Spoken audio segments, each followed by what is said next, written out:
और सवेरे जाकर विसर्जन करना हो तो सुबह कर सकते हो।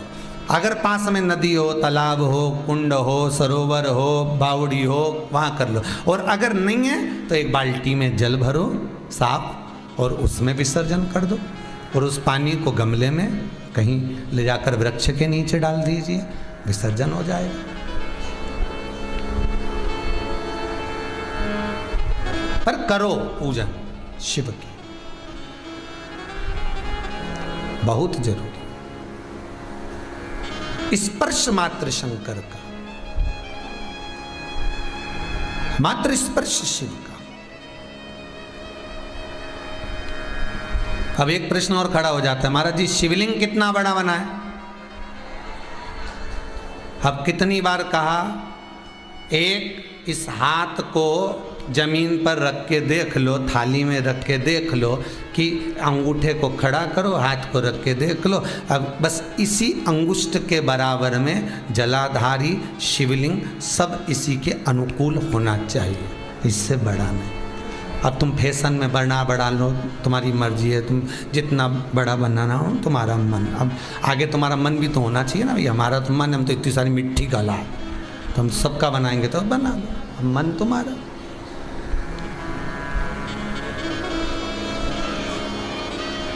अब इतना बड़ा गणेश जी बिठाया तो लड्डू भी तो 2 किलो खिलाओ, सही है कि गलत है? बोलो तो जरा ईमानदारी से है।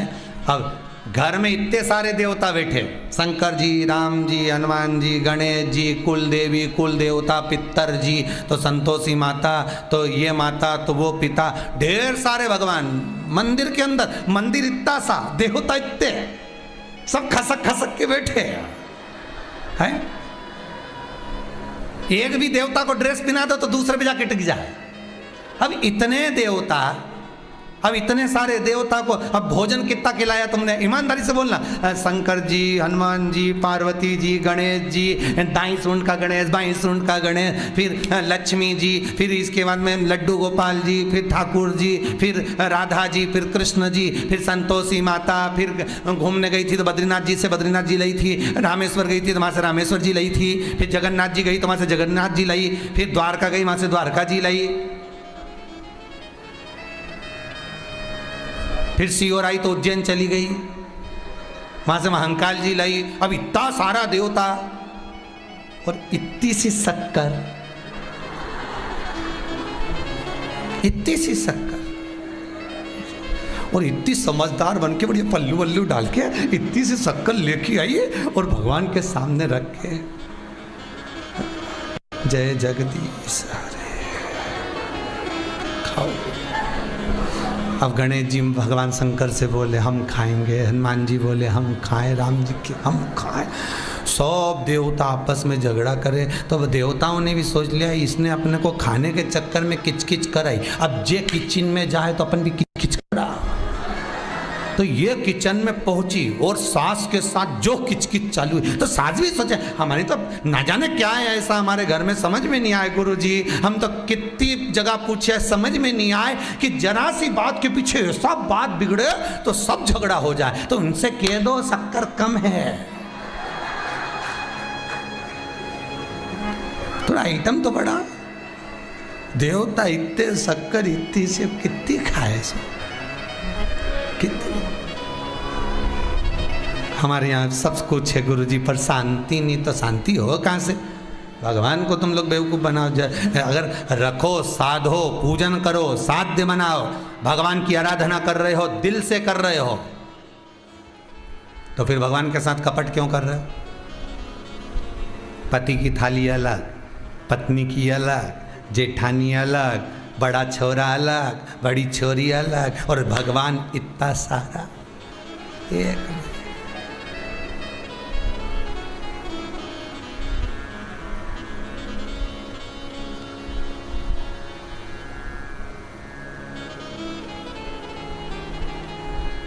हमारी जो दादी जी रहीं गोलोकवासी लीलाबाई जी मिश्रा, श्रीमती लीलाबाई जी मिश्रा दादी जी थी। उनका एक नियम था, जितने हमारे घर में भगवान थे नहीं, सारे भगवान के भोग भी अलग रखती थी और दिया भी अलग लगाती थी। इतनी शक्कर लेके बैठती थी, इतनी जितनी आपको दिखाई, पर प्लेट इतनी बड़ी बड़ी 2-3 प्लेट रखती थी, सब में रख देती है गणेश जी तुम्हारा, शंकर जी तुम्हारा, हनुमान जी तुम्हारा, राम जी तुम्हारा। और इतनी देर में वो 4 जनी जी में, इतनी देर में ये एक बत्ती लगाए, उतार के वापस धर दे, दूसरी बत्ती लगा, फिर रख दे, तीसरी बत्ती लगा, चौथी बत्ती लगा, फिर रख दे, फिर 4 देवताओं की प्लेट की शक्कर कटोरी में डाल ले, फिर दूसरे 4 देवता को धो के मैं थाली में तो जल तो रहे स्नान का, वहीं धोती जाए, मैं फिर भोग लगा दे, फिर बाकी का देवताओं के सबके भोग लगा के, सबके दिया लगा के, तब पूजन कंप्लीट करके फिर उठती मन में। तो हमको तो लगता है कि आज हमको अगर कुछ भगवान कृपा कर रहा है तो ये वही अलग अलग दिया और बत्ती का असर होगा, इसलिए भगवान कहीं कृपा कर रहा होगा, कहीं पूर्वजों का किया हुआ पुण्य सामने जरूर आता है। बेटे का किया गया पाप पूर्वजों को भुगतना जरूर पड़ता है। ध्यान दीजिएगा दोनों बातों को। पूर्वजों में जो पुण्य कर गए हैं, दादा दादी आपके जितने बुजुर्ग पुण्य कर गए, कोई शंकर को 1 लोटा पानी चढ़ाए, कोई अनुष्ठान करे, कोई दान करा, कोई पुण्य करा, कोई सत्कर्म करा, उसका भाग तुम्हें जरूर मिलेगा अवश्य। और आप जितने लोग शिव महापुराण की कथा को भले फेसबुक पर सुन रहे हो, यूट्यूब पर सुन रहे हो, 40 38 हजार लोग मोबाइल ले लेकर बैठे हुए हैं। मैं धन्यवाद देता हूं आपको, आपकी भक्ति को, जो आप श्रवण कर रहे हैं। आपकी कथा को सुनने का जो भाव है, आपकी कथा सुनने की जो लगन है, आपकी कथा सुनने की जो रुचि है, ये रुचि केवल तुम्हारे तक नहीं रहेगी, तुम्हारी 71 पीढ़ी को तार देगी। ये रुचि वो नहीं है अकेली केवल, कि अकेली केवल वही रुचि है कि आपने कथा, नहीं, कथा आप सुन रहे हो, पर आपकी रोमावली में, आपके इस रक्त के अंदर जो आपके पूर्वजों का रक्त बह रहा है, उन पूर्वजों को वो तार रहा है।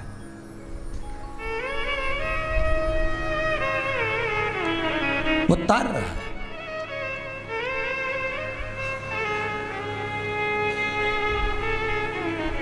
वो कहीं ना कहीं प्राप्त हो जाता है, किसी ना किसी रूप में। शंकर का अनुभव, शंकर का अनुवादन, शंकर का स्मरण, शिवलिंग का स्मरण, शंकर का आनंद सुख, जीवन का एक आनंद देने वाला।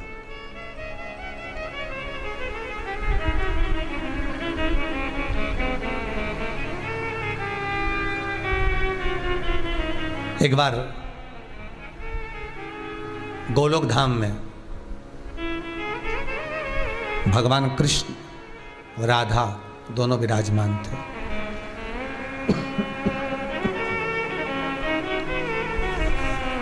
गोलोक धाम में दोनों विराजमान हैं, राधा भी है, कृष्ण भी है। अब राधा और कृष्ण दोनों विराजमान थे, तभी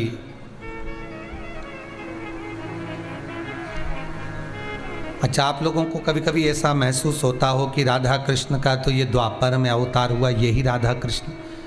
केवल द्वापर में राधा कृष्ण नहीं, राम जी केवल त्रेता में नहीं आए, ऐसे ना जाने कितने त्रेता निकल गए और कितनी बार मेरे राम आ गए।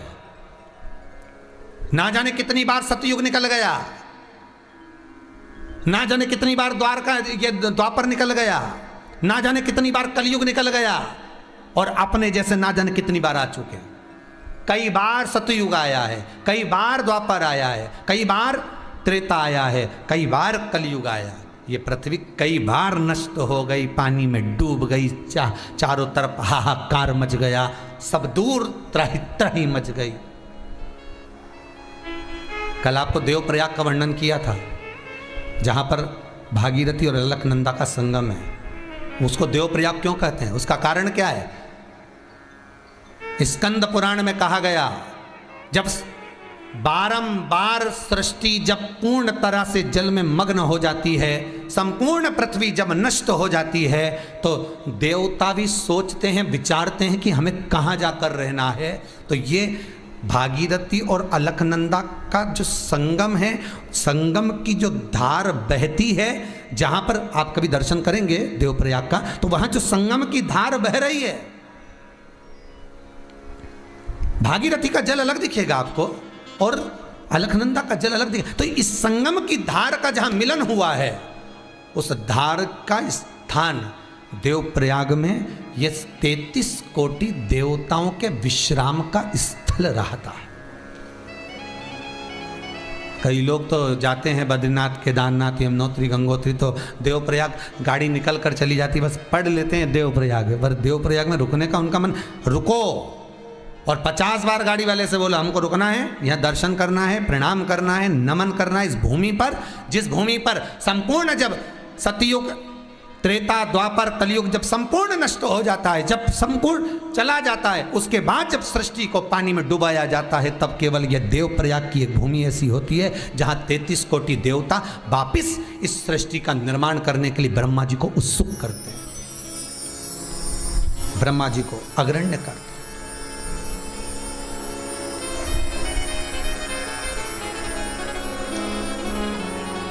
ये देवप्रयाग की भूमि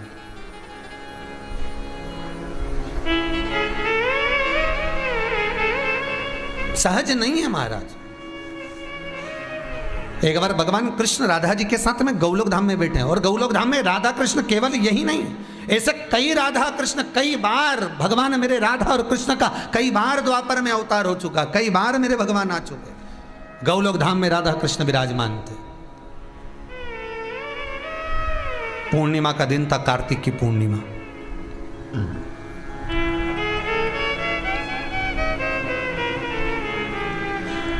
सुंदर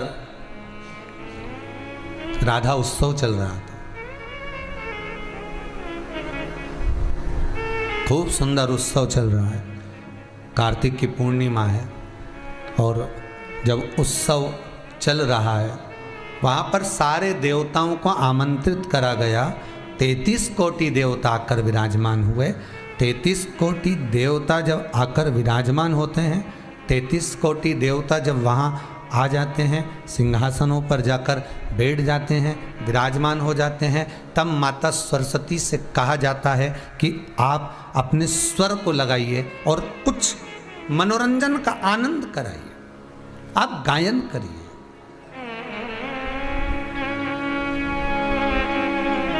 सरस्वती मैया ने जब गाना प्रारंभ करा, माता सरस्वती ने जब अपना गायन किया, माँ शारदा जो बोलना प्रारंभ करी, माता सरस्वती जैसे ही गायन प्रारंभ करा, सारे 33 कोटि देवता शुद्ध बोलकर, आनंद कर कर बड़े उत्सुकता में, बड़े आनंद में, उमंगता में भर गए, सबकी सब।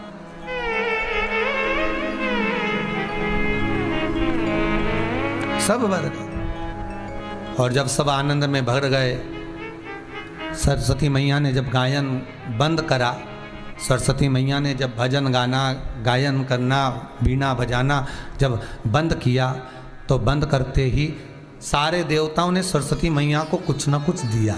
भगवान शंकर ने भी कुछ दिया, रतन आदि प्रदान करे, कोई किसी ने कुछ दिया, सारों ने दिया। सरस्वती मैया बड़ी खुश, बड़ी आनंद में, आज मेरा कितना सम्मान हुआ, कितना सम्मान हुआ है।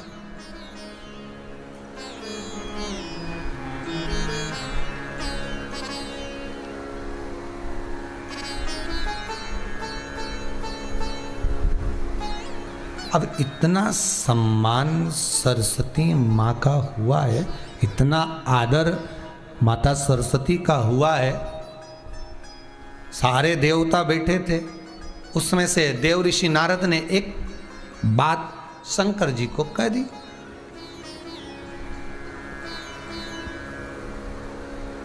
ये गंगा उतरण की कथा है।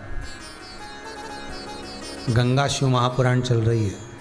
गंगा का जल कैसे बना, ये वो कथा है। शायद आपने कभी सुनी कि नहीं सुनी, पता नहीं, पर देवी भागवत का ये पावन चरित्र, शिव महापुराण का, लिंग पुराण का, स्कंद पुराण का ये पावन चरित्र जो आप श्रवण कर रहे हैं, इस जीवन को उतारने वाला, कि गंगा का जल बना कैसे था। अपन ने तो कह दिया कि ब्रह्मा जी के कमंडल से गंगा निकली, अपन ने तो कह दिया कि भगवान विष्णु के चरणारविंद से गंगा निकली, विष्णुपदी कहलाई, ब्रह्मा जी के कमंडल में गई, शंकर जी के मस्तक पर गई, वहाँ से निकलकर सीधे गौमुख पर आई, गौमुख से सीधे निकलकर गंगोत्री में आई, गंगोत्री से निकलकर देवप्रयाग में आई, देवप्रयाग से निकलकर ऋषिकेश पहुँची, ऋषिकेश से निकलकर हरिद्वार पहुँची, हरिद्वार से निकलकर बहती बहती प्रयागराज पहुँची, प्रयागराज से काशी पहुँच गई, काशी से कलकत्ता पहुँच गई, गंगा सागर पहुँच गई। हमने तो कह दिया कि ये गंगा का जल, पर गंगा का जल बना कैसे, क्यों इसको आनंदित करते हैं, क्यों इसमें वो बल होता है कि अच्छे अच्छे रोग को मिटा देता है, अच्छे अच्छे रोग को मिटाने की इसमें सामर्थ्यता है गंगा के जल में।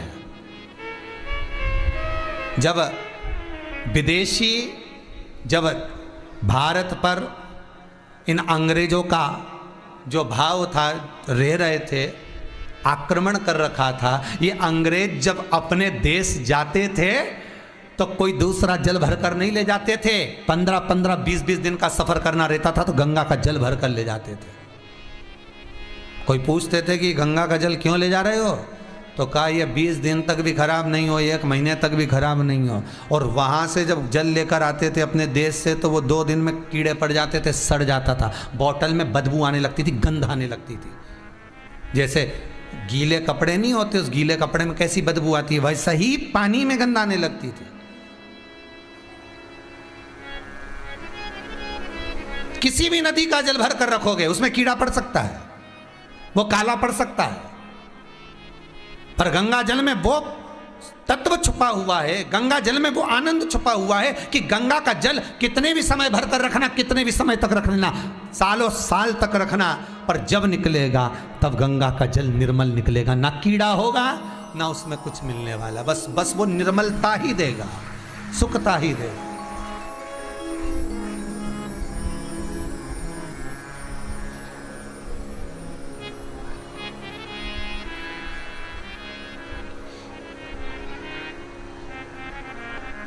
एक कोई विद्वान आया था और भाई वो उनको हो सकता है कि किसी से किसी को तकलीफ होती है, कई लोग होते हैं ऐसे दुनिया में जिनको तकलीफ है, तो हमसे आकर प्रश्न करा, ये बताओ महाराज जी हमको आपसे प्रश्न करना। मैंने कहा बोलिए क्या प्रश्न करना। हमें ये पूछना है इतनी सारी दवाई बनती है वो असर नहीं करती, बाबा रामदेव जो दवाई बनाते हैं वो असर क्यों करती।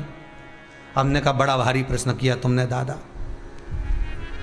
हमको लग गया था कि ये बाबा रामदेव से थोड़ा बहुत, अब वो तो व्यापारी से ईर्ष्या भाव कहीं ना कहीं, तो इनकी दवाई इतना काम क्यों करती है। तो हमने एक ही सटीक बात की, देख भैया उनकी जितनी भी फैक्ट्री है नहीं, जितनी भी काम करे हुए वे हरिद्वार से करे। हरिद्वार में क्या है, गंगा के जल में वो तत्व छुपा है कि उसका पानी जिसमें मिलेगा और औषधि काम कर जाएगी और उसका कल्याण अपने आप हो जाएगा। तो वहां से निकला है ना।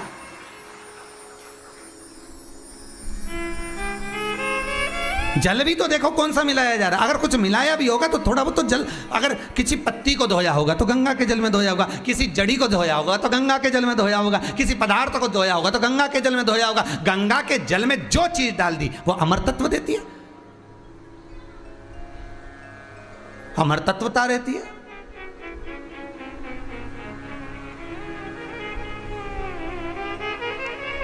धार में एक हमारे इंदौर में सराफा वाले हैं, उनकी सास ससुर धार में रहते हैं। धार में रहते हैं तो उनके ससुर जी को हो गया कैंसर। डॉक्टर ने कह दिया इनका कीमो मीमो चालू करना है, इनको कीमो होना है, इनका कीमो चालू करना है, कैंसर है और बड़ा भारी हो चुका है, लास्ट स्टेज पे पहुंच चुका है, ऑपरेशन करना पड़ेगा, ये करना पड़ेगा। पत्नी शिव की भगत थी, शंकर की उपासक। उसने कहीं शंकर की कथा में पढ़ लिया होगा कि गंगा के जल में वो तत्व छुपा है कि अच्छी अच्छी बीमारी को भी ठीक कर सकता है। पत्नी ने कुछ नहीं कराया, सीधे हरिद्वार चली गई, एक कमरा किराए का ले लिया, 4 महीने वहाँ रुकी, गंगा के जल में बैठती पति को लेकर, उसी जल को पिलाती, उसी जल का आचमन, वहीं बैठकर मंत्र का जाप, श्री शिवाय नमस्तुभ्यम, ओम नमः शिवाय, महामृत्यु जो जपना है गंगा के सामने, उसी जल का पान करना, भोजन भी उसी जल से निर्माण करना, उसी जल का प्रयोग करना। वो 4 महीने बाद जब वापिस आई और जांच करवाई तो कैंसर समाप्त था महाराज। कैंसर समाप्त हो गया था। जल की महत्वता को पहचानिए कि उस जल में ऐसा क्या है, गंगा के जल में ऐसा क्या छुपा है। गंगा के जल में 33 कोटि देवता भी जिस जल में स्नान करने को तरसते हैं, वो जल कोई साधारण नहीं हो सकता।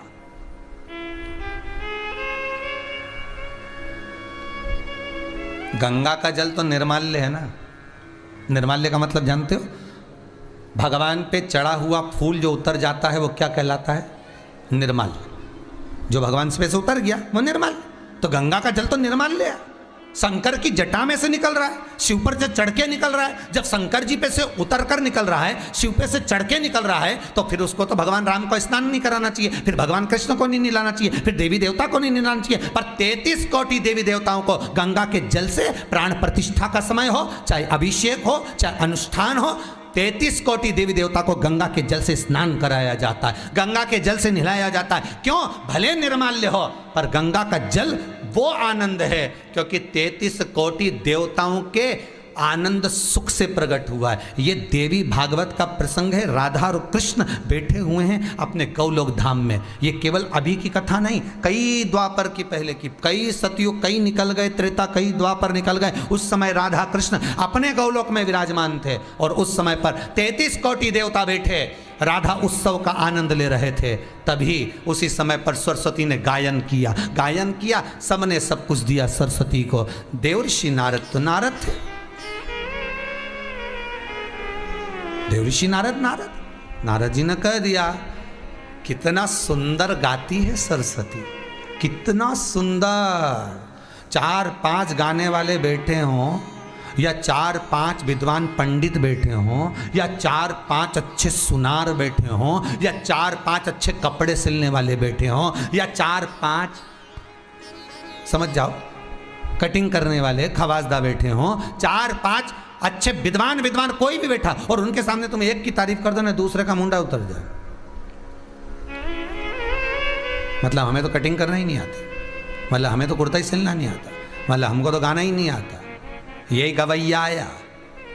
अब नारद जी ने कह दिया, कितना सुंदर गाई सरस्वती। पार्वती जी बैठी थी शंकर जी के बाजू में। शिव जी से बोली, इसको सिखाया किसने है? सरस्वती को जब स्वर नहीं आते थे तो श्री सेलम के उस पर्वत पर मेरे देव अधिदेव महादेव मल्लिका अर्जुन के रूप में जब कार्तिकेय से मिलने जाते थे तो सरस्वती को सिखाने के लिए जाते थे। कार्तिकेय से तो केवल मिलना एक संवाद की बात थी। सरस्वती को स्वर दिया, सरस्वती को नृत्य सिखाया। इसलिए आज भी सरस्वती पूजन में सरस्वती की पूजन नहीं, नटराज की पूजन होती है। किसकी मूर्ति? नटराज। शिव ने दिया है ज्ञान। तो पार्वती जी बोली, आपने ज्ञान दिया, आप गुरु और ये चेली। खाने वाली चेली नहीं, ये चेली। अब ऐसी चेली तुम्हारी, कितना सुंदर गाया, सब कुछ इनने पाया और आपका तो कहीं नाम ही नहीं लिया। अच्छा, कई लोगों को बहुत डर भी लगता है, जो लोग भले बैठ कर कथा लिख लें, कथा रिकॉर्डिंग कर लें और कथा बोलते भी हैं, पर उनको बड़ा भय रहता है कि हमने ये कथा किसके मुंह से सुनी थी। बताएंगे नहीं, बोलेंगे कथा में, सब बोलेंगे, क्योंकि उन्होंने लिख लिख के रखी। सियर वाला महाराज जो बोला सब लिख लिख के उन्होंने धर लिया, रख लो, बहुत अच्छी कथा लिख, अब रख तो अब जब कथा करो तो बोलो, और बोलो तो, पर ये नहीं बोलता है कि ये तो सरस्वती ने नहीं कहा कि मुझे शंकर भगवान ने सिखाया। सरस्वती एक बार भी नहीं बोली गायन में, सबका गुणगान करा, पर शिव का नहीं, महाराज शंकर का नाम नहीं लिया। अब तो नारद जी ने जैसे ही बोला कितना सुंदर गाई, तो पार्वती जी ने मन में सोचा, मेरे पति के बराबर दुनिया में कोई गा भी नहीं सकता। अपने पति की बुराई कभी नहीं सुनना जिंदगी में। वो टेढ़ी चोटी वाली बाई को याद कर लेना, भला है बुरा है जैसा भी है, मेरा पति तो मेरा देवता है। वो भाई याद कर लेना, कभी लाल रिबन बांधती थी, कभी नीला बांधती थी, उसको याद कर।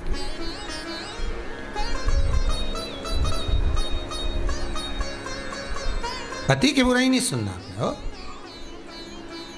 कभी नहीं सुनना। कोई कितई के एक छोरी के तो गुस्सा आ गया एक बार अपने मायका में कह दिया एक दिन माँ ने, थारा पति तो बेवड़ा है। ये तो गुस्सा आ गया।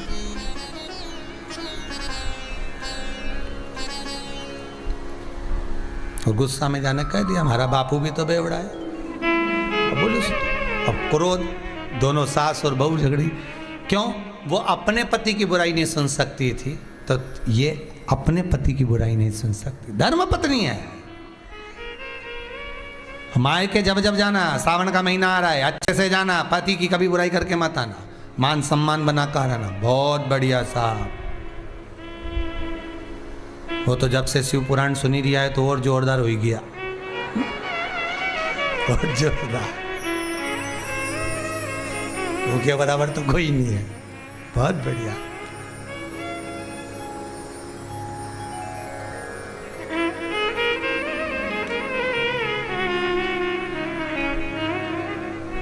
एक दो गाने याद करना पड़ेंगे मेरे को भी। भला है बुरा तो देखना पड़ेगा। तो अब इतना भाव से बोले, बुराई नहीं सुनूंगी हो।